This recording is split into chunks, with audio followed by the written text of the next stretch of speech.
네, 화장품 제조 공정론 12-3강 시작하도록 하겠습니다. 우리가 12-1강 그리고 2강에서 화장품의 용기와 포장과 관련해 가지고 이제 같이 쭉 살펴본 바 있고요. 특히 12-1강, 2강에서는 1차 시, 2차 시에서는 주로 이제 용기와 관련된 1차 포장과 관련된 그런 부분들을 갖다가 용기 및 포장의 어떤 기능이라든가 또는 특히 1차 포장과 관련된 용기의 종류 또는 어떤 이제 재료들, 즉 소재에 의한 그러한 이제 특징들이라든가 이런 것들을 같이 한번 이제 살펴봤고요. 그리고 이제 마지막 부분에서 사실은 이제 포장이라고 하는 이제 그런 이제 용어에 대해서 이제 우리가 이제 같이 살펴본 바 있는데요. 포장은 우리 한국 공업 규격이라고 하는 KS에서 정한 그런 이제 포장의 경우는 좀 더 포괄적이다라고 하는 부분을 이제 말씀드린 바 있고, 또 이렇게 KS에서 정한 포장의 경우에는 낫 포장이라든가 또는 속 포장, 겉 포장 이렇게 이제 포장을 갖다 이제 세 개의 유형으로 구분을 하고 있고, 각각에 대해서 같이 한번 살펴본 바 있습니다. 더불어서 미국이라든가 유럽과 같은 우리 이제 구미에서는 포장을 어떻게 정의를 하는지 같이 이제 살펴봤는데요. 앞에서도 제가 말씀드렸었던 것처럼 사실은 이제 포장의 경우에는 화장품 법에서 이제 규정을 하고 있죠. 그래서 화장품 법에서 정의는 이렇게 이제 정의를 하고 있는 것이죠. 화장품 법에서는 제2조 제6호 그리고 제7호에 이제 포장과 관련된 부분을 갖다가 이제 정의를 하고 있는데요. 화장품 법에서는 1차 포장이라고 하는 것은 화장품 제조 시 내용물과 직접 접촉하는 포장 용기를 말한다라고 되어 있고요. 2차 포장은 1차 포장을 수용하는 한계 또는 그 이상의 포장과 보호제 및 표시의 목적으로 한 포장. 표시의 목적으로 한 포장이라고 하는 것은 이제 정보 전달 기능을 하기 위한 그런 이제 첨부 문서 이런 것들을 이제 포함한 그런 내용들을 갖다 이제 의미하는 것이고요. 그래서 이 그림에서 보시는 것처럼 1차 포장이라고 하면 주로 이제 내용물을 담고 있는 용기를 포함한 이런 부분들이 이제 1차 포장이 되는 것이고요. 그리고 이제 2차 포장이라고 하는 부분은 역시 저런 이제 내용물이 담긴 용기를 포함해서 그것을 다시 이제 감싸고 있는, 그쵸? 1차 포장을 수용하는 형태의 그 밖에 이제 위치하고 있는 그런 이제 포장인 것으로 주로 이제 단상자라든가, 그쵸? 종이 상자, 그리고 거기에 정보 전달을 갖다가 이제 하기 위한 그런 이제 어떤 뭐라 그럴까, 표시 이런 것들이 이제 기재가 되어 있는 그런 형태라고 이제 우리가 이제 볼 수가 있는 것이죠. 자, 그렇다면 화장품 법에서 이제 정하고 있는 화장품 포장에 기재해야 되는, 즉 표시해야 되는 사항이라는 것은 무엇이 있느냐 라고 하는 측면에서 살펴보면은요, 사실은 화장품 법에서 정한 그런 이제 기재 표시해야 되는 사항으로는 여기 지금 그림에서 보시기에 저 왼쪽에 보이는 파란색으로 표시가 되어 있는 것은 소용량 및 견본품, 여기에서 꼭 기재해야 되는 그런 그 부분을 갖다 이제 표시를 해놨는데, 여기에는 화장품의 명칭, 그 다음에 상호 및 주소, 제조번호, 사용기한 또는 개봉 후 사용기한, 그리고 가격, 요것은 꼭 이제 명기를 하도록 그렇게 이제 되어 있고요. 또 저 경우에는 소용량이나 견본품에서 이제 이야기를 하는 건데, 일반적으로 뭐 보통의 제품이라든가 이런 경우에 거기에 추가를 해서 해당 화장품 제조에 사용된 그런 이제 모든 성분들, 소위 전성분이라고 하는 거죠. 전성분. 그리고 내용물의 용량 또는 중량, 더불어서 해당 기능성 화장품의 경우에는 반드시 기능성 화장품이라고 하는 그런 이제 글자를 갖다 표기를 해야 되고, 그리고 이제 사용 시 주의사항. 또 이거 이외에도, 사실은 화장품 법에서는 이제 전부 이렇게 이제 표현을 해놨는데요.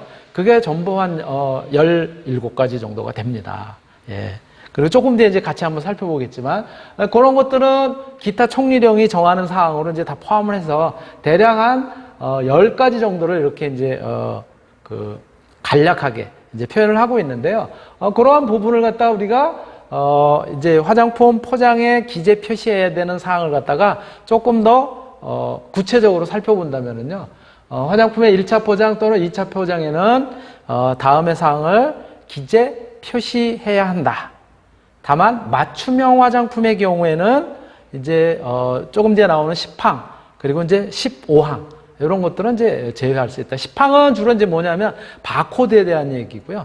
15항은 뭐냐면은 이제 수입을 했을 때 수입 제품에 대한 이제 뭐 그런 이제 것들에 대한 이제 내용이에요. 그래서 여기서 이제 반드시 화장품 포장에 기재 표시해야 하는 그런 이제 사항으로 아까 우리가 잠깐 살펴봤었던 이제 그런 내용들을 갖다 이제 포함은 하고 있는데요. 화장품의 명칭, 그 다음에 영업자의 상호 주소, 그리고 해당 화장품 제조에 사용된 모든 성분들, 전 성분인 것이죠. 인체에 무해한 소량 함유 성분 등 일부 이런 것들은 이제 제외를 할 수가 있는데 기재 표시를 생략할 수 있는 성분도 아예 이렇게 무엇이다라고 정해져 있어요. 그래서 요거는 화장품법 시행규칙 19조 2항으로 표시가 되어 있는데 뭐냐면은 첫 번째 제조 과정 중에서 제거가 되어 가지고 최종 제품에는 남아있지 않는 그러한 성분들 분명히 쓰기는 했는데 최종 제품에는 남아있지가 않아요. 그런 것들이 있을 수 있을 거 아니에요. 그렇죠? 어떤 이제 반응 과정 또는 제조하는 과정에서 이제 없어지거나 이런 것들이 그런 것들은 굳이 표시할 필요는 없다고 이렇게 되어 있고요. 두 번째 안정화제, 보존제 등 원료 자체에 들어있는 부수 성분 그걸로서 그 효과가 나타나게 하는 양보다 적은 양이 들어있는 성분들. 이게 이제 무슨 얘기냐면은 예를 들어서 이런 것들이에요. 원료 자체도 안정성을 위해서 뭔가 아주 그 부수적으로 좀 아주 미량이지만 들어가 있는 것들 이런 것들이 있을 수 있거든요. 그거를 그 원료를 중심으로 해서 그것까지 다 표기를 할 필요는 없다는 거예요. 원료만 표기를 하면 된다는 거죠. 그리고 그 효과가 나타나게 하는 양보다 적은 양. 즉 무슨 얘기냐면 예를 들어서 안정화제 이런 것들은 어떤 원료 자체가 가지고 있는 그런 부분도 있겠지만 화장품을 만드는데 또 안정화제, 보존제 이런 것들이 또 별도로 들어가잖아요. 그러니까 그거보다도 그 효과가 미미한 그런 원료에 포함되어 있는 경우에는 굳이 쓸 필요는 없다라고 하는 부분들이고요. 그리고 이제 세 번째가 또 뭐냐면 내용량이 10ml 를 갖다 이제 초과를 하면서 50ml 이하 10ml에서 50ml 사이인 것이죠. 그리고 10g 초과 50g 이하 굉장히 이제 소형인 그런 이제 화장품인 경우죠. 그런 경우에는 이러한 성분들은 이제 제외하고 그리고는 이제 안 써도 된다. 즉 무슨 얘기예요? 이러한 성분들은 그럼에도 불구하고 그런 소량인 경우에도 불구하고 이러한 성분들은 써야 된다는 거예요. 뭐냐면 타르 색소계통이라든가 금박이라든가 샴푸와 린스가 들어있는 인삼염의 종류라든가 이런 것들은 표시를 해야 된다는 거예요. 소량이라도. 그 다음에 과해사, 그 다음 아하라고 얘기하는 이런 것들. 그 다음에 기능성 화장품의 경우에는 그 효능이라든가 효과를 갖다가 이제 나타내게 하는 원료들 있잖아요. 이런 것들은 써줘야 된다는 거예요. 식품의약품안전처장이 사용한도를 고시한 것들. 사용한도를 갖다가 요만큼은 꼭, 요만큼, 을 초과하지 말고 사용한도를 갖다 써라 라고 고시한 것들. 이런 것들은 반드시 생략하지 말고 저렇게 소형인 경우에도 써라. 다만, 이러한 경우라고 하더라도, 3호의 경우에 해당 화장품에 사용된 그런 성분의 기재 표시를 갖다 이제 생략하고자 하는 경우, 그런 경우에는 소비자가 화장품 제조에 사용된 모든 성분을 금방 확인할 수 있게, 즉 즉시 확인할 수 있도록 포장에 전화번호라든가 홈페이지 주소를 적거나 또는 모든 성분이 적힌 책자 이런 것들을 갖다 인쇄물로 되어 있는 것들을 갖다가 판매업소에 늘 갖추어 두어서 생략된 성분들을 갖다가 즉시 확인할 수 있도록 그렇게 하는 경우에는 요 경우 3번 항이라고 하더라도 생략을 할 수는 있다. 라고 하는 부분들을 갖다 이제 이야기를 하고 있고요. 예. 그리고 또 포장에 기재에 표시해야 되는 그런 이제 사항들은 네 번째가 내용물의 용량, 중량. 아까 이제 나왔었던 거죠. 포괄적으로. 그다음에 제조번호, 사용기한 또는 개봉 후 사용기한. 예, 개봉 후 사용기한입니다. 여기서 사용기한이라고 하는 것은 화장품이 제조된 날로부터 적절한 보관 상태에서 제품이 고유의 특성을 간직한 그런 상태로 소비자가 안정적으로 사용할 수 있는 최소한의 기한, 요것들을 갖다 이제 사용 기한 이렇게 얘기를 하고요. 개봉 후 사용 기간을 기재할 경우에는 제조 연월일 이런 것들을 갖다 병행해서 표기를 해야 되고요. 또 개봉 후 사용 기간을 나타내는 심볼이라든가 또는 기간을 갖다가 이렇게 표시를 할 수도 있다라고 되어 있습니다. 그리고 이제 7번째 항은 가격, 8번째는 아까도 제가 잠깐 언급을 했지만 기능성 화장품인 경우에는 기능성 화장품이라는 글자 또는 기능성 화장품을 나타내는 그런 도안으로 식품의약품안전처장이 이제 정하는 그런 도안 이런 것들을 반드시 표기를 해야 된다는 거예요. 그 다음에 9번째가 이제 사용 시의 주의사항, 주의사항도 반드시 써야 되고요. 그리고 화장품의 포장에 이제 기재 표시 그 사양으로서 사용할 때 주의사항은 또 별표 3으로 이제 나타낸 그러한 그 내용들을 갖다 전부 주의사항으로 이제 표시를 해야 돼요.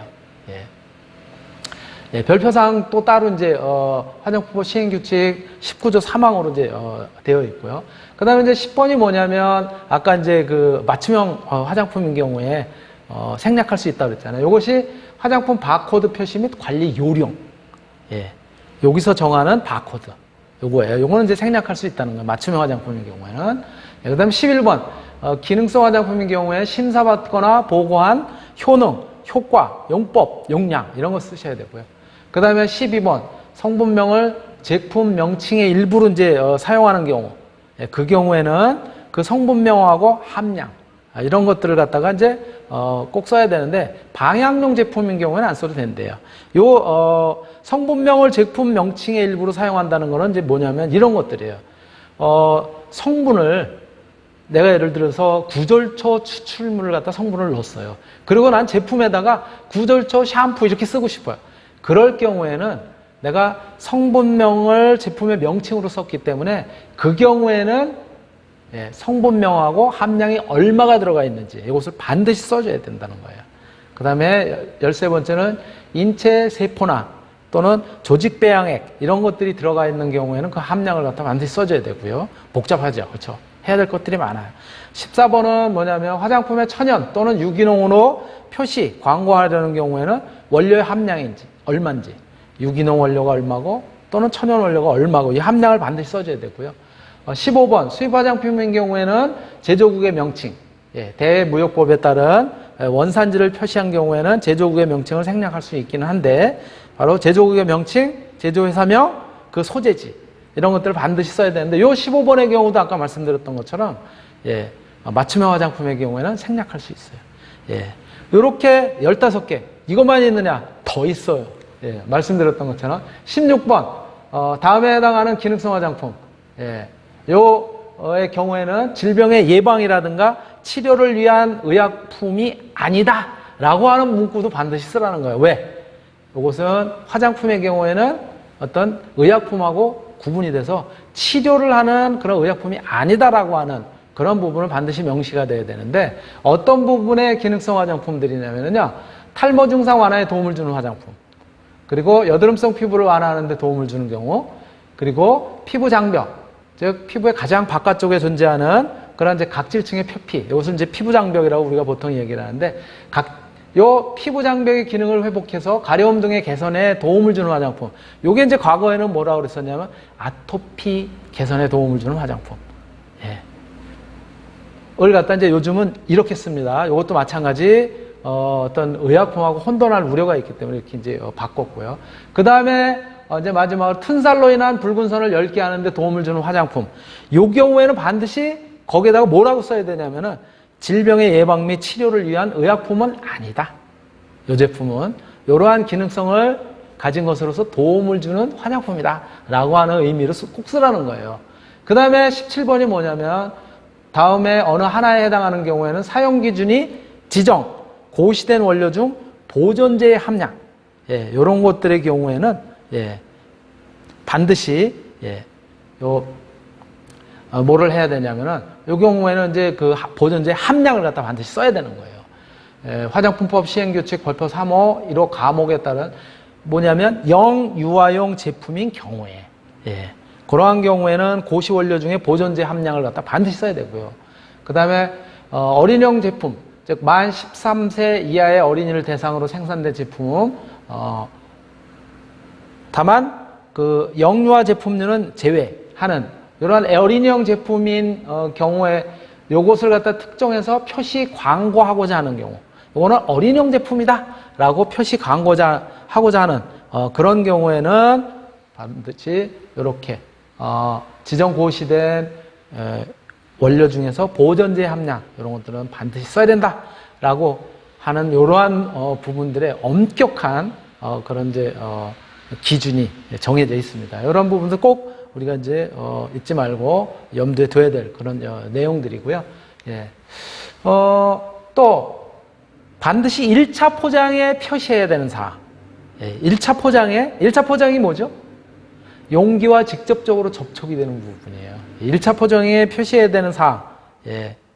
요것들은 뭐냐면 앞에서 얘기한 그런 내용이 있다고 하더라도 1차 포장에 반드시 표시해야 되는 사항이 뭐냐면 화장품의 명칭, 영업자의 상호, 그 다음에 제조 번호, 사용기한 또는 개봉 후 사용기간.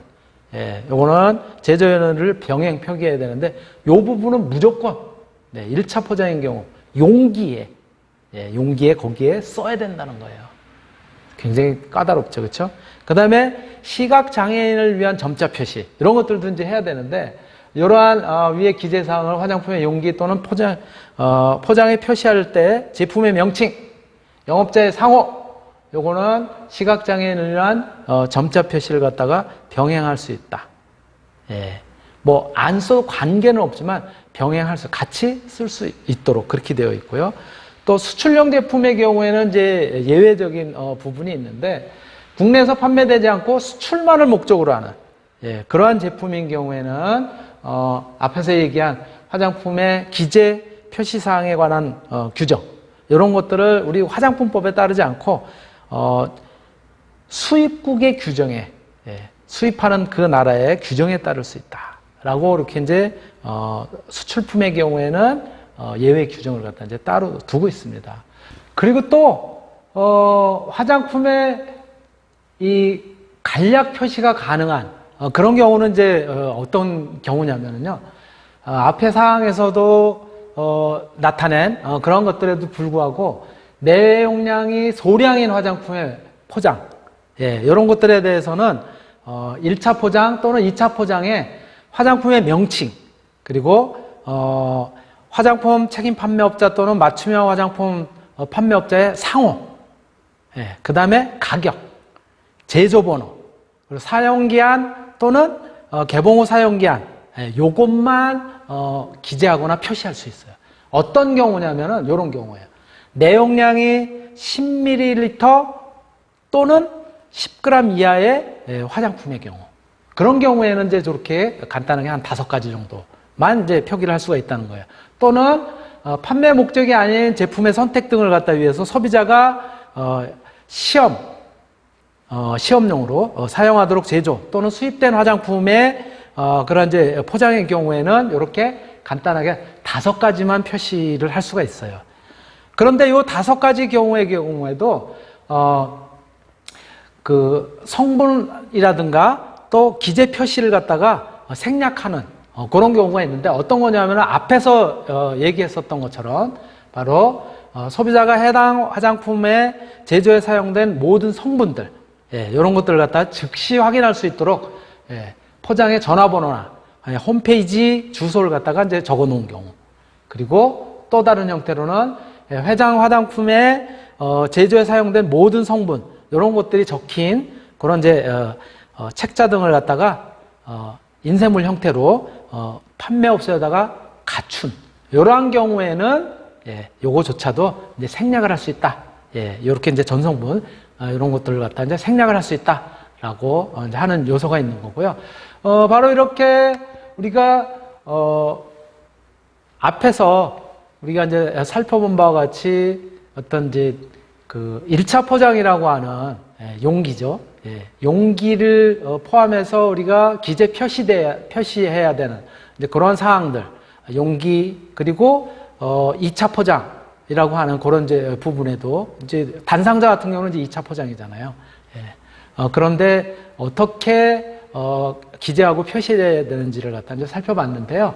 바로 1차 포장뿐만이 아니라 2차 포장을 포함하는 이러한 이제 우리가 소위 용기 및 포장 뭐 이렇게 이제 넓은 그 의미로는 그렇게 이제 표현할 수 있는데, 여기는 앞에서 우리가 이제 살펴본 것처럼 주로 이제 용기에도 그런 이제 내용이 있었지만은 바로 첫 번째가 내용물의 보호, 그렇죠? 보호 기능. 그다음에 두 번째가 그 사용성, 편리성이죠. 사용하는 데 있어서의 편리성. 그다음에 세 번째가 정보의 전달 기능. 이렇게 이제 앞에서 이야기를 했었는데, 여기서는 판매 촉진.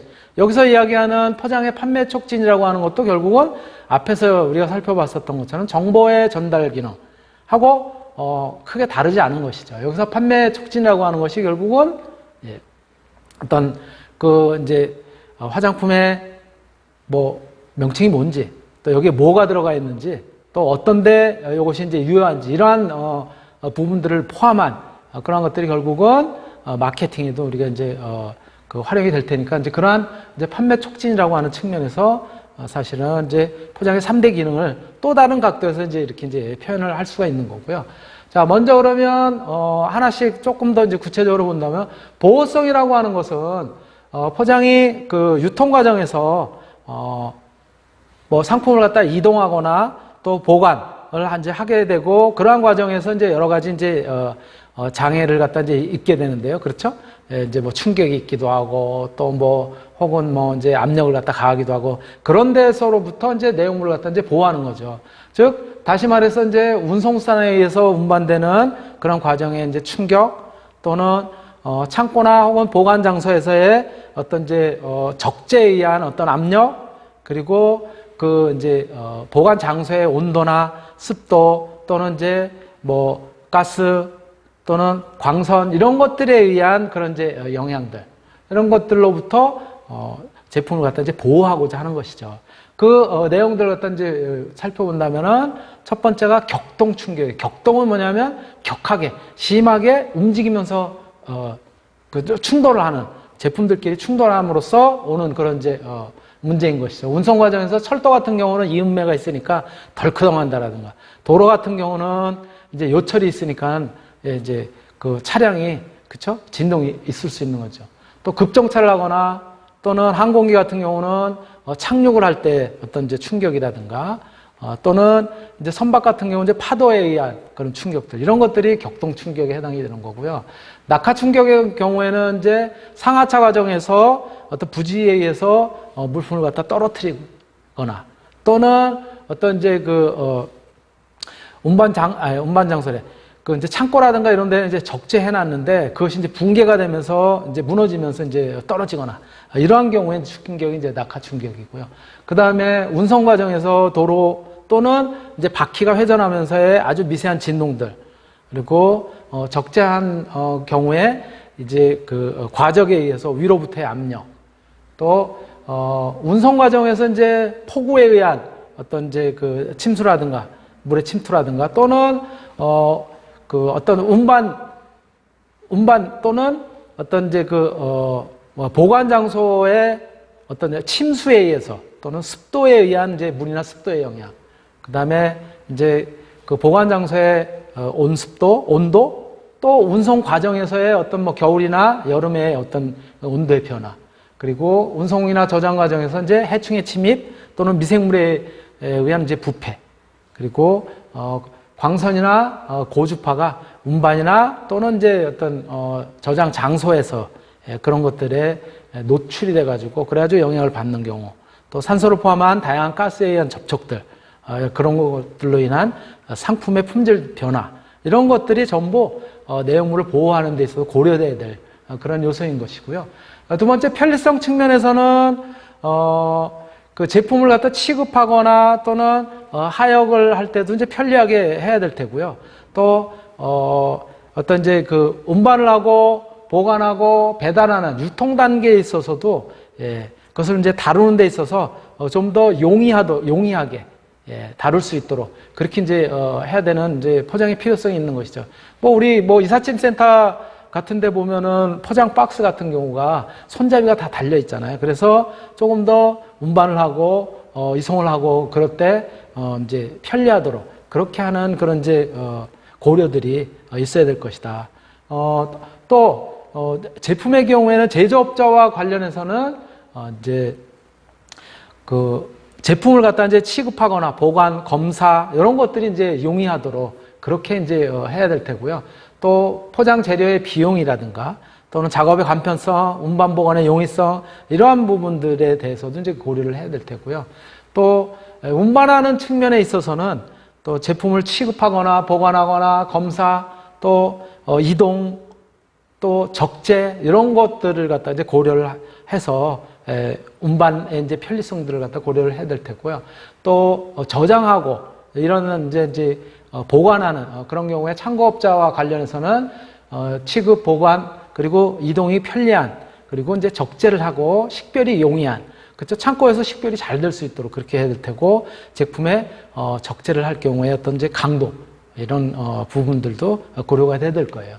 그리고 대리점이나 판매점의 경우에는 특히 이제 취급하고 보관하고 또 식별하고 이런 부분들도 있지만은 진열을 할 때 이제 진열하기 편하고 그리고 진열 효과가 이제 뛰어난 형태로 그렇게 이제 돼야 될 테고요. 포장을 갖다 뜯거나 또 재포장하는 데 있어서 좀 더 이제 쉽게 이렇게 이제 할 필요가 있는 것이죠. 또 소비자의 편리성 측면에서는 제품을 사용하거나 또는 이제 포장을 뜯거나 재사용하는 데 있어서도 이제 편리하게 사용을 할 수 있도록 그런 요소들이 이제 고려가 돼야 될 겁니다. 또 이제 세 번째로는 이제 정보의 전달성이라는 측면과 어떤 이제 그 관계성을 갖다 가지고 있는 판매 촉진성인데요.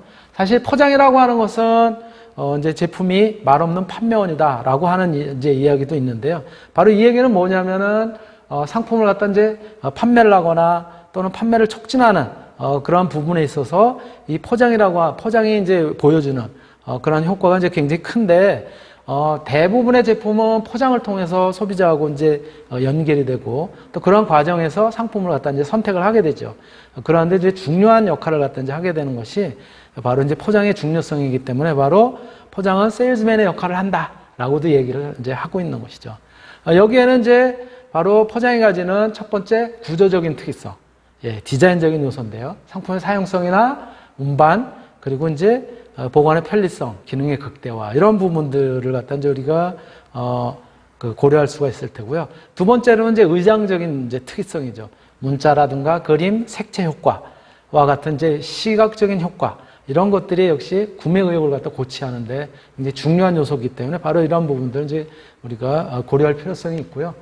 또 소비자를 위한 이제 포장의 고려 사항으로는 굉장히 다양한 요소들이 있는데 정리를 하면은 대략 상품의 보호가 잘 돼야 되고 상품을 갖다 판별하기 쉬워야 되고 또 친근해질 수 있는 모양이나 배색 또 아름답고 눈에 잘 띄고 그리고 사용 방법이 잘 설명이 돼 있어야 되고 사용상 편리하다는 인상을 줘야 될 테고요. 또 운반이나 보관 그리고 관리할 수 있는 그런 부분이 용이하게 돼 있어야 되고 대량 진열 효과가 있고 브랜드의 이미지 그리고 브랜드 이미지가 가지는 어떤 이제 상호 시너지 효과 이런 것들이 이제 좋아야 될 테고요. 광고의 주체감이 되기 쉬운 그런 구조이면서도 의장 이런 것들을 갖다 이제 갖춰야 될 겁니다. 바로 그러한 측면에서 이제 포장의 의장 디자인이 굉장히 중요하게 되는데 미국의 경우 소비자의 평균 쇼핑 시간이 한 30분에서 35분 정도 된대요. 그리고 이 사람들이 어떤 물건을 고르기 위해서 이렇게 상품에 이제 머무르는 시간이 대략 한 0.3초래요. 그러니까 이 0.3초 만에 소비자들에게 어필할 수 있는, 즉 소위 소구력이라고 하는 이러한 것들에 있어서 중요한 요소는 역시 의장 구조, 색채라고 하네요.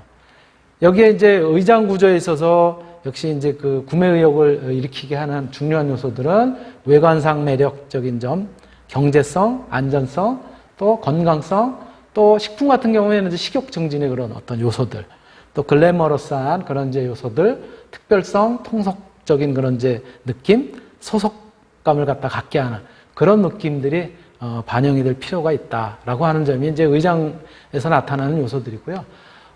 색채 측면에 있어서는 포장의 색채 효과가 구매력에 마찬가지로 이제 크게 영향을 미치는 그런 이제 요소이기 때문에 색채가 중요한데, 이 색채라고 하는 것은 또 이 호감도가 성별이라든가 연령별로 다르기 때문에 제품의 주요 소비층이 어디냐를 갖다 고려를 해서, 그래서 이제 색채를 갖다가 이제 배색을 하고 이제 그래야 될 필요성이 있다라고 얘기를 하고요. 그런 측면에서 제가 이제 디자인학 연구라고 하는 그런 이제 잡지에서 그 발표된 그런 이제 논문으로부터 이제 발췌한 내용을 보면은요, 연령별로는 이러한 이제 특징들을 갖다 이제 보이고 있다고 해요. 예, 이제 초등학교 고학년인 10세에서 11세 정도, 이런 정도인 경우에는 노랑이나 빨강과 같은 이제 장파장 계열을 갖다가 이제 선호한다고 하고요. 그 다음에 이제 고등학교 이제 고학년이거나 또 이제 청소년기를 벗어나는 이제 대학생들이 이제 막 이제 진입하거나 하는 그런 경우에 16, 17세의 경우에는 이제 파랑색 계열을 갖다 이제 호감을 갖고 있다고 합니다. 또 남녀 학생들의 경우에는, 남자 대학생들의 경우는 이제 검정 계열을 갖다 선호를 하는 경향이 있고요. 또 여학생들인 경우에는 회색이나 무채색 계열의 그런 것들을 갖다가 이제 선호하는 그런 이제 경향이 있다고 하네요. 또 색채별로는 파랑이나 노랑은 독특한 이미지를 갖다가 이제 갖고 있고, 또 회색 같은 경우는 이제 차분한 이미지, 그리고 검정색의 경우에는 고상한 이미지를 보통 이제 사람들이 갖고 있다고 이렇게 이제 요 논문에서 이야기를 하고 있습니다. 예.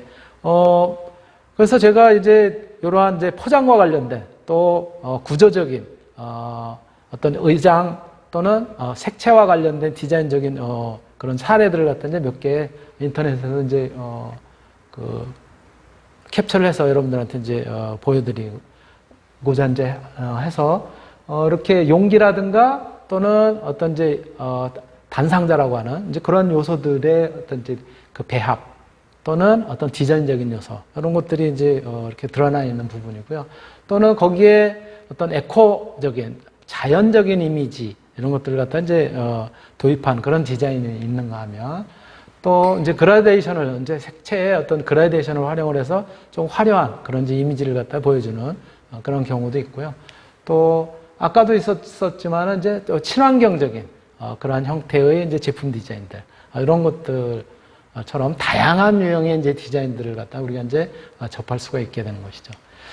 예. 그리고 이렇게 이제 심플하면서도 고급스러운 이미지, 이런 것들도 마찬가지 어떤 이제 디자인적인 요소로 반영이 되는 그런 사례들을 갖다 이제 볼 수 있고요.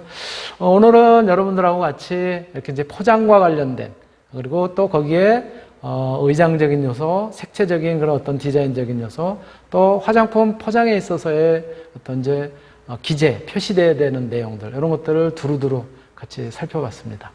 예, 이상으로 강의를 마치도록 하겠습니다.